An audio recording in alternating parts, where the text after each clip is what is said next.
Okay, today we are playing a game on Volskaya Industries. We are in the Gold SR range and we will be playing mostly Soldier. We bounce around between a few different people, but the majority of the gameplay is Soldier.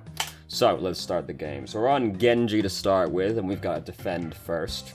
A brave move to play Genji in 2019. So we see they've got a McCree. We've got to be careful about the McCree now, because obviously we don't want to go in and get fucking flashbangs as soon as we try and kill someone. Someone starts contesting the point behind us, we go back to try and deal with that. It's Tracer. The whole fucking team has come back here, with the exception of one of the tanks. So, it all starts falling apart from there. So, this is like the best case scenario for Tracer. Tracer has to be fucking stoked that this happened, because fucking 4 people come back to deal with the Tracer, and she doesn't even die. And that's the whole point of playing the flanker. You get the uneven response back. She gets 4 people to come back from the checkpoint. The main tank doesn't realize he's up there alone, so he gets fucking clapped before he can retreat, and then they just roll over the rest of us after that. That's like the best case Tracer could have asked for. She got everybody to come back, and her teammates actually capitalized on it on the choke point. So now we've entered the Pharah segment. We don't play much Pharah. We go back to Genji again later, but we're on the Pharah segment now. There is a Mercy on our team, so this is, fine. Gotta be careful when you pick Pharah that there's actually somebody on your team that can actually heal you, because there's a few combos of healers where you're kind of shit out of luck if you're playing Pharah. So, unfortunately, we got clapped on that first team fight, so the enemy team's gonna have ult advantage coming in here on us on this one. What do we use Concussive Blast for over there? Come on, you can do it, YouTube. Concussive Blast by that point is not doing anything. Tracer's already killed the person that, that Concussive Blast might have saved, so it doesn't really accomplish much. Granted, Concussive Blast not likely to be massively helpful in the near future, but still, all the same.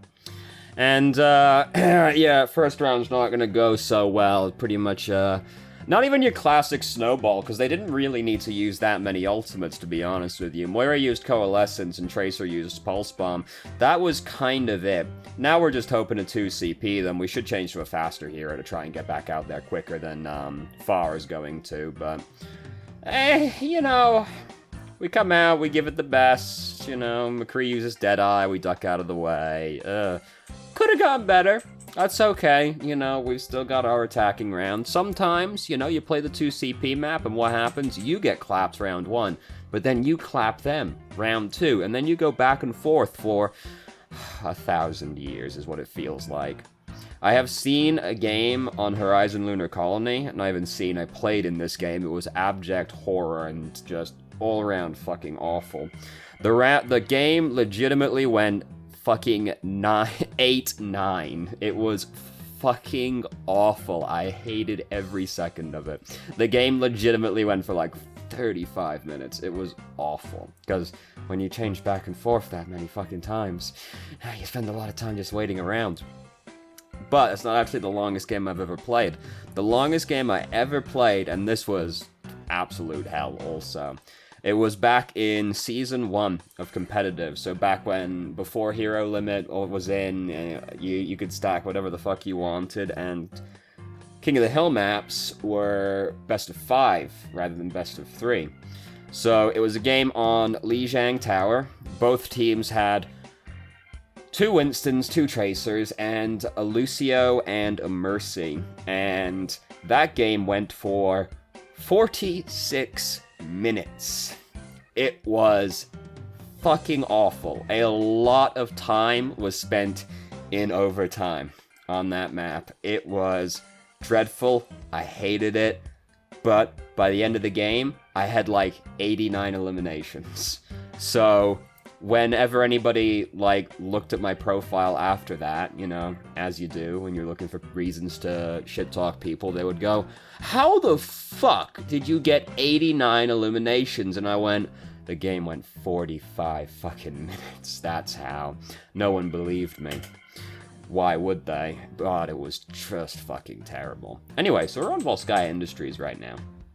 We're gonna play Junkrat for a little bit now instead, which is A fairly relaxed experience by all accounts. You don't even have to see the enemy team.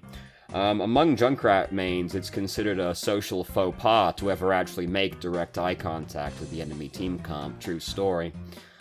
So, we're pretty much just... I'm not sure why we've done that, why we've put a concussive mine under us. I guess in case we have to get out very quickly. I guess. Or, no, I'm getting ready to go in, maybe, instead. I don't know. I haven't seen a Junkrat player do that before, to be honest with you. Just, like, sit on top of a concussive mine like that. They probably have done it in-game, but I've never actually, like, seen someone doing it. So, this is a ridiculously aggressive maneuver to go for as Junkrat, because we're just, like, jumping straight into the enemy team. We don't really know what's back here. Turns out it's nothing too pleasant for us. And our teammates haven't even, like, gotten through the choke point yet, so... All in all, like, we live with 33 health. McCree fucked that up, so he almost got away with it as well, but that was just way too aggressive. We could have just sat by the choke point and spammed into it, you know, play Junkrat, basically. And that'd be fine while we're waiting for an opportunity to get in. The enemy team comp, like, it's very feasible we can just, like, break their shield and bully our way in, because they've only got one shield right now, it's Sigma. So as soon as his shield is broken, fuck, dude, we're getting in through the doorway, hopefully, anyway. We don't need to do anything that aggressive as Junkrat. Don't want to before our teammates have even gotten through the doorway. Junkrat not, you know, fight on the front line, I suppose, but it's more of an artillery character. So, we've made direct eye contact with the Ana, and we go in for her. We unfortunately did not kill the Ana. What was Hammond doing? Because for a second I thought like that was our Hammond, to be honest with you. He's trying to kill his own Ana right there. He's like, gonna fucking get her. Wait a second. This is my Ana. He's trying to kill his own grandma. Very aggressive maneuver to go for. I would have probably gone for the same thing, to be perfectly honest with you, but I have no self-control. That's my problem. And now we've entered the Soldier segment. We do change to Genji again later, but we're gonna be on Soldier for the majority of the rest of the game at this point. So, there goes Hammond. We got some old charge off Hammond. About the most you can ask for in that situation right there. So, we can still try and break some barriers as Soldier. Symmetra's spamming into this doorway, so it's a little bit scary, but she stops. She gives up fairly quickly. We go around for the soft flank. You might as well just break the turret. Like, it would take us half a second to break that turret, and then we don't have to worry about it in the future, you know? And like, yeah, we're kind of shooting at them over there. It's, like, such a non-issue to remove it, and then we don't have to worry about it, our teammates don't have to worry about it. So Ana was still up here, we came up and we managed to get her with the help of, Winston. And McCree was using Deadeye, that's why we were hiding out of the way right there. And we're trying to get that McCree, but he's tucked real good. Oh god, we should not jump down here. This is exactly where McCree wants us to be. We've suddenly come into his zone. We could just sit up on the high ground and, like, shoot down at people. And, like, yeah, so we're trying to get the McCree. McCree goes for a big tuck. Moira's walking in open space, like, right next to us this entire time. Because McCree jumps down, and then he goes for the big tuck, but, like, fuck, I didn't start the pen. God damn it. Fuck. There we go. Alright, pen is started. Look, Moira's, like, literally right out in open space right now. And, yeah, she might fade, you know, the second we start firing at her. Such is life, you know. Sometimes you start shooting at the support and nothing comes of it, but sometimes you start shooting at the Moira and she doesn't have fade, and you kill her. And that's pretty sick. That's more sick than killing McCree and then jumping down. Like, big mistake. That's exactly where McCree wants us to be.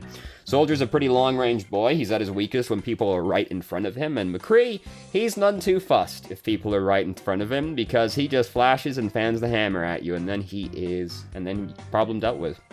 By the way, here's a joke for you. Why was McCree the first one to arrive at Reinhardt's birthday party? Because he is a fan of hammers. So, anyway, we died. Such is life, you know. It comes for us all in the end. There's no use getting too upset about it. McCree's using Deadeye. Oh, it's our McCree that's using Deadeye. That's the one thing about the Spectator. You hear the same voice line for both sides now. So McCree has basically captured this checkpoint for us. He's killed, like, half their team over here.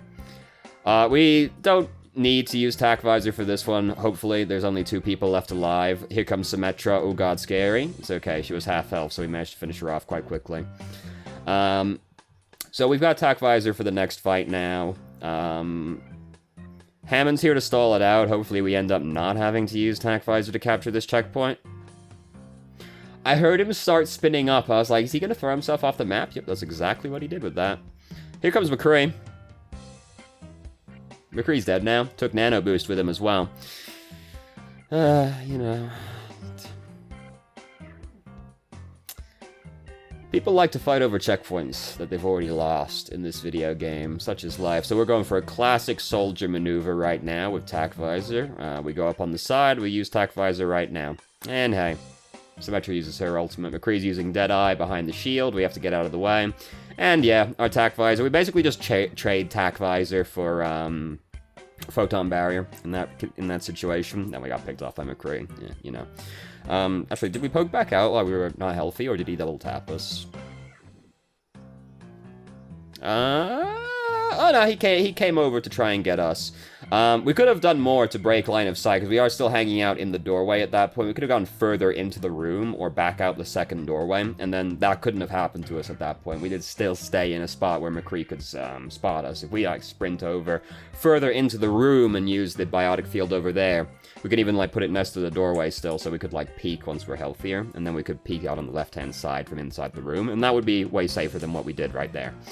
What was I saying? Alright, so we traded with Photon Barrier. You know, such is life. This is kind of the thing with Soldier, when you're playing against, like, double shield comps or Symmetra, sometimes you're gonna eat shit like that, you know?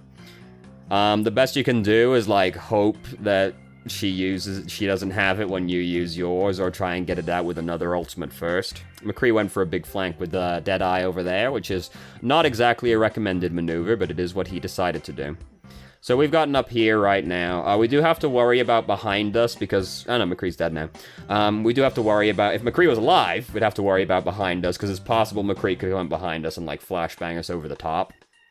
But didn't have to worry about it.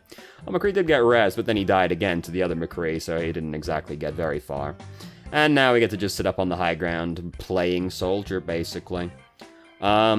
There's, like, 2 lines you go down there, because we have this nice line where, like, we could start shooting at the enemy spawn instead of, like, on the point. Because if we're standing there, we can, like, look over the side, and the enemy team has, like, no choice but to come up that side passage at us. So if they want to get to the point, they just have to, like, run through our line of fire. So from that position, we could decide, hey, our teammates have got the point, and we can try and kill people who are reinforcing.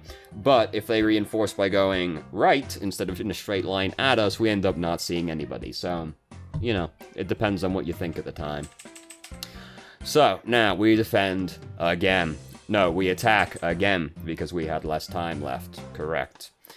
We play Genji again for this section. I didn't remember changing back to Genji this fast, but, you know, we changed a few times, so... So we're playing Genji now.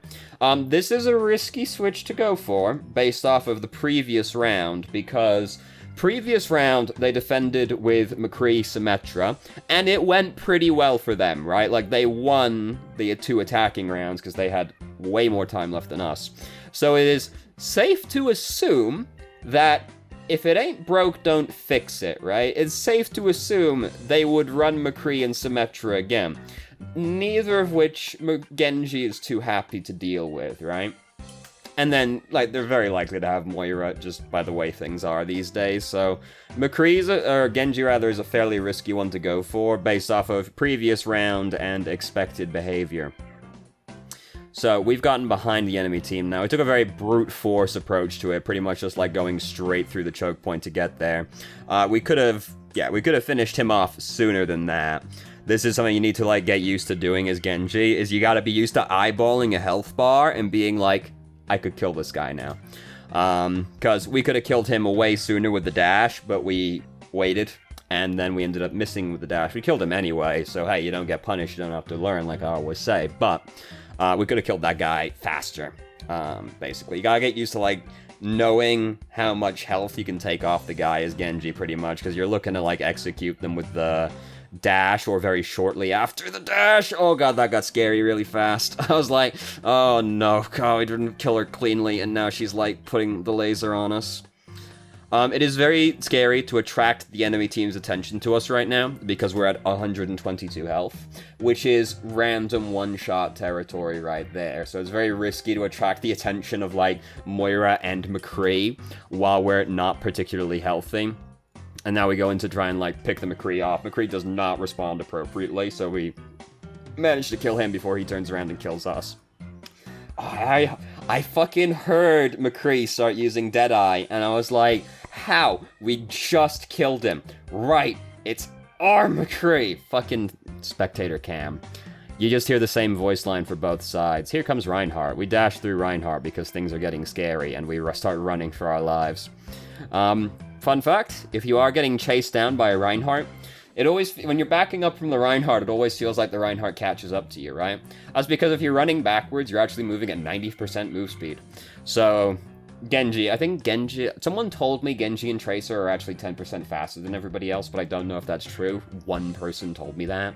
So, maybe you're good with Genji, but you're moving 90% going backwards. So if you are getting chased down by a Reinhardt, the correct play, if you can't kill the guy, is in fact turn tail and run, because otherwise it'll slowly gain on you. True if you're running away in general. You move slightly slower going backwards. Very, very minorly, but enough to die sometimes. So, we've got Dragonblade built up now. They've got a Mei, inconvenient. There's a Roadhog also. This is not the optimal way to do things, because Dragonblade resets your dash's cooldown.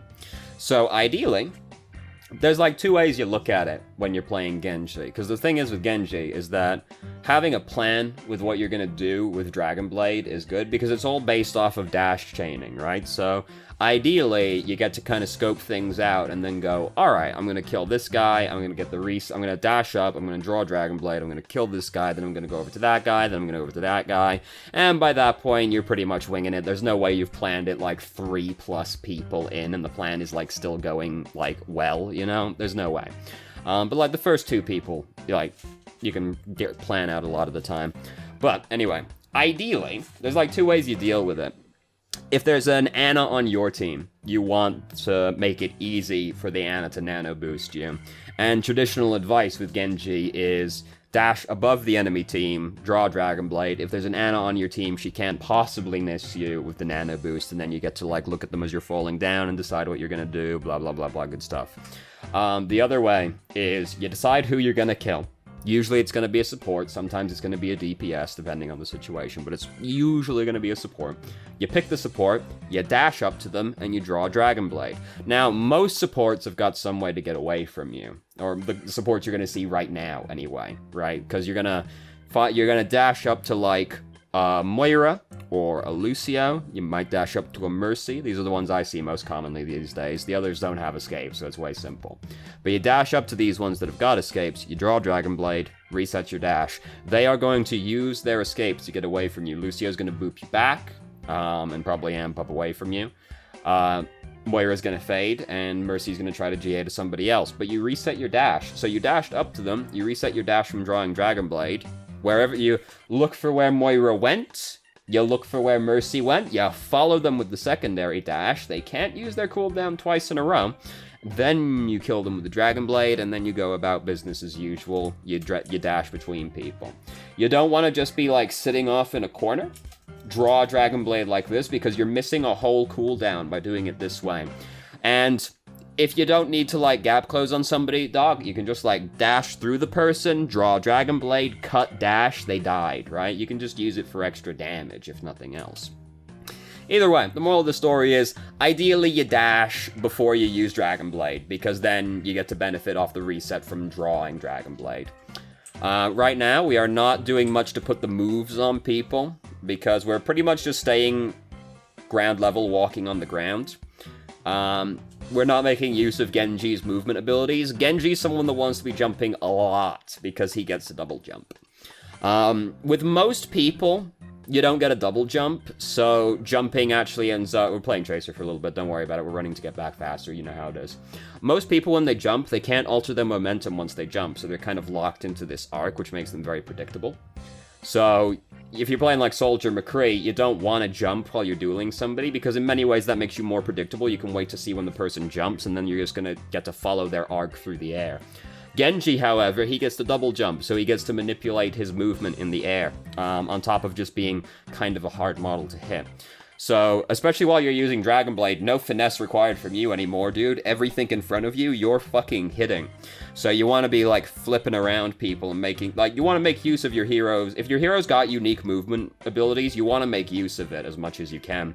Like, if you're playing Lucio, you want to be wall riding. You want to be using your speed boost, right? You want to be using these unique movement abilities to make it harder for the enemy team to kill you. Because most people are not, they don't have the muscle memory built up to hit somebody while they're wall riding, because that's a little bit different to hitting somebody on the ground or bunny hopping, right?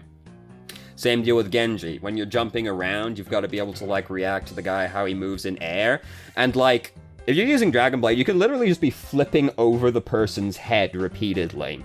And they're like, Jesus fucking Christ. And if they're, like, somebody who likes you to be further away from them, they're like, you're right on top of them. It's hard to hit somebody who's, like, right on top of you as a long-range hero, right? So, fucking be dashing, jumping around, flipping, doing all sorts of shit. Don't just, like, draw Dragon Blade and then run along the ground with it.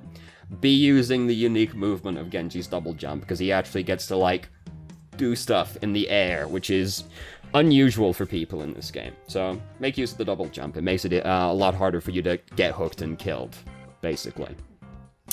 Or just hit, you know, in general. Getting hit is usually bad as far as it goes also. Tracer's behind us again. We did not need to use Biotic Field right yet, because because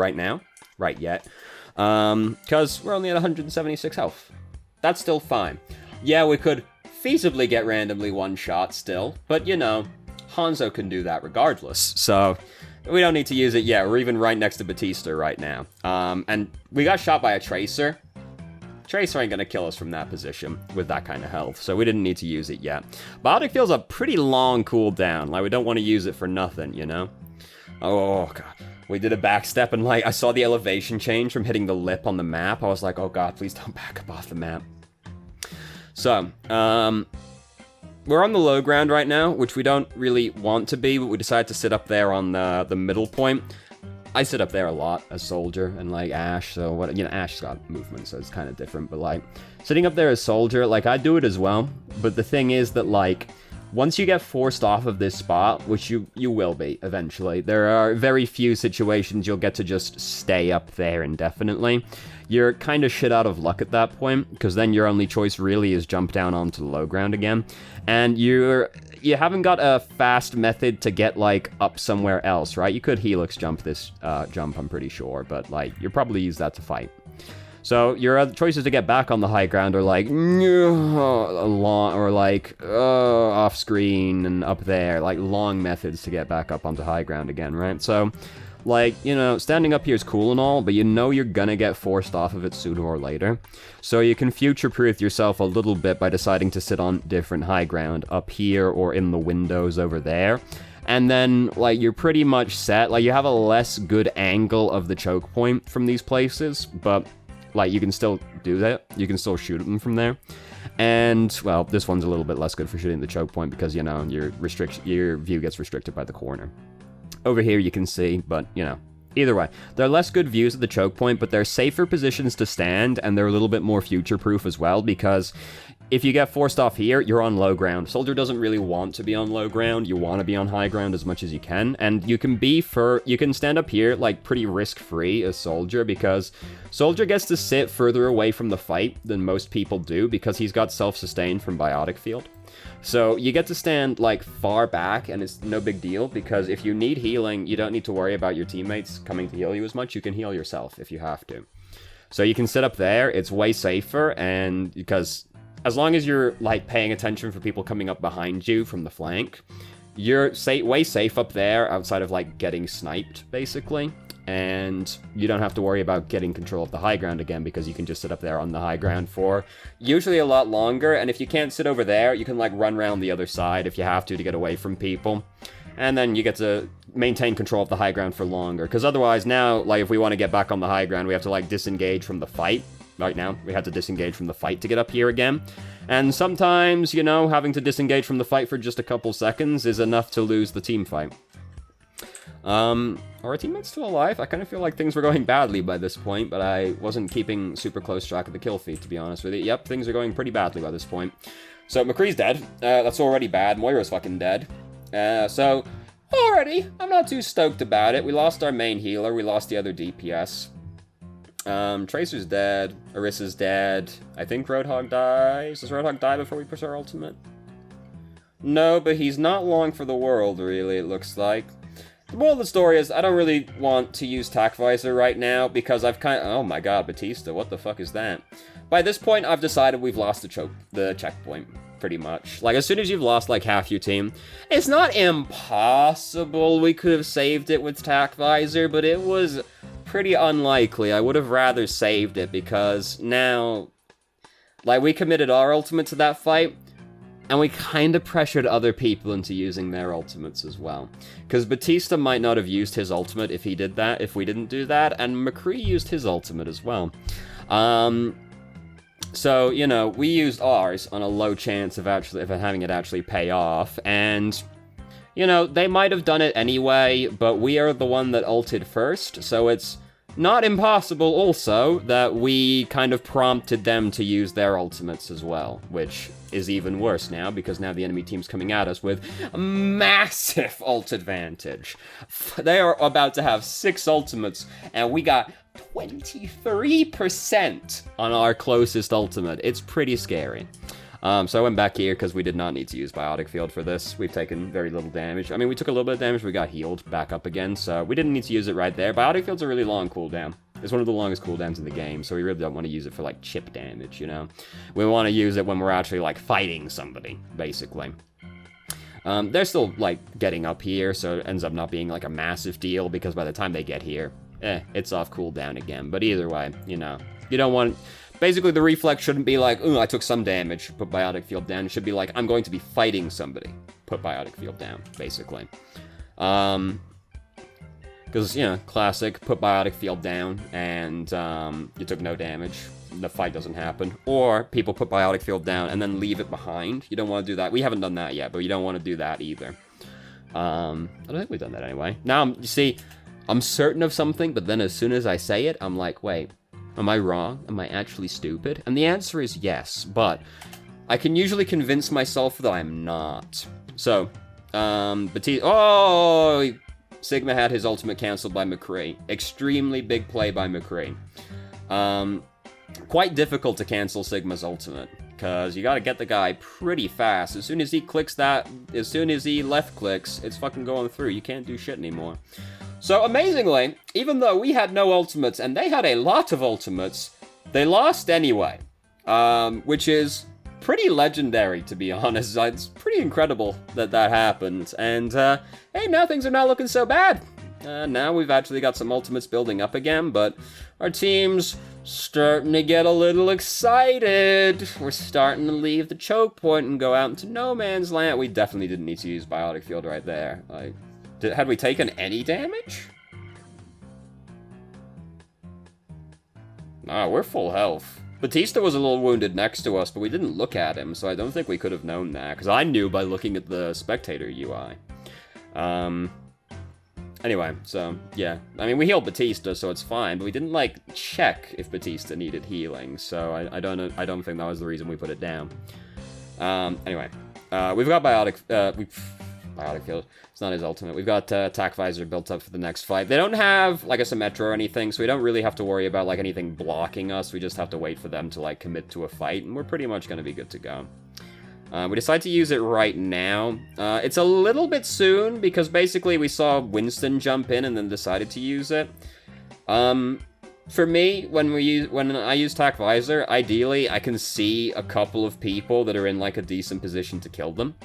Or, like, have a chance of killing them anyway. Like... Oh, fuck, brutal. Put the amplification matrix down, and immediately get earth shattered. Absolutely classic. Whenever I'm playing Reinhardt and somebody puts the amplification matrix down, I'm like, it's fucking free real estate, dude. They're gonna group up right behind this square. There's no way they can resist the double damage square, and I'm gonna get them. Sometimes they kill me, though, before I actually finish the boost, or finish the animation, because there's a fucking sniper behind a double damage boost. Sometimes life is hard like that. Anyway, I like for there to be a couple people in a spot where I could feasibly kill them when I use Tac Visor, because as soon as, like, people get into cover, you're fucked. You're shit out of luck. Tac Visor's not doing anything anymore, and at that point, it's basically just going to be zoning. You know, which might be the most you can ask for Tac Visor these days, to be honest with you. It's not an incredible ultimate. There's lots of geometry to use on most maps, and there's a lot of shields around nowadays, so Tac Visor ends up not getting a massive amount of value a lot of the time, unfortunately. Used to be one of the scariest ults in the game, not so much anymore. This is a little bit of an awkward angle for us, but we can still got some damage in on it. We made Reinhardt think twice before walking up, certainly. We were trying to get the Tracer under us right there. We could have continued to try and pressure Reinhardt, since the Matrix was still sort of helped in the position, but it didn't look like we were going to get too much out of it anymore at the same time. So we decided to use Tac Visor as soon as this fight starts, which is pretty much fair enough. The scary thing is that we did jump off the high ground to do this, which we didn't need to do yet. Like, there's still people out in the open right now. We can shoot all of these people perfectly fine. Us jumping off the high ground doesn't do anything except maybe help us shoot Tracer, but she can just blink behind the corner as she's done. So now all that's happened is we're on the low ground using Tac Visor, which is mad scary, because when you put Tac Visor on, whoo boy, are you going to draw a lot of aggro from the enemy team. Wait, where do we put Biotic Field down? Because, you know, this fight's kind of sketchy and a pretty important fight, so it's something to think about, certainly. Where do we put Biofield down? We put it down here? Yeah, alright, that's fair enough. Yeah, but using Tac Visor on the low ground is mad scary, dog, is the moral of the story. So we don't have Biotic Field anymore. It was a fair enough time to use it, so life is hard, is what we'll say for that one. Things are a little scary. Hopefully we're going to change to a faster hero for this one. Because this is definitely when we want to be a faster hero. We don't change to a faster hero. Soldier's decently fast. He does have sprint, so I guess it's fine. I would still personally change to, like, a Tracer or something like that, but we might not be comfortable playing that hero also, you know. It's just like getting back out. It's kind of a big deal at that point. But we win the round anyway. Hooray. It wasn't looking too sketchy by that point, honestly. By the time we were respawning, it looked like we were going to have a decent chance of getting back on Soldier. Like, things were going reasonably well. Oh my, that's a lot of dead space right at the end. Alright, what's the YouTube algorithm got for me today? We might as well include it right at the end. Why not? Blizzard is awful? True story. Oh.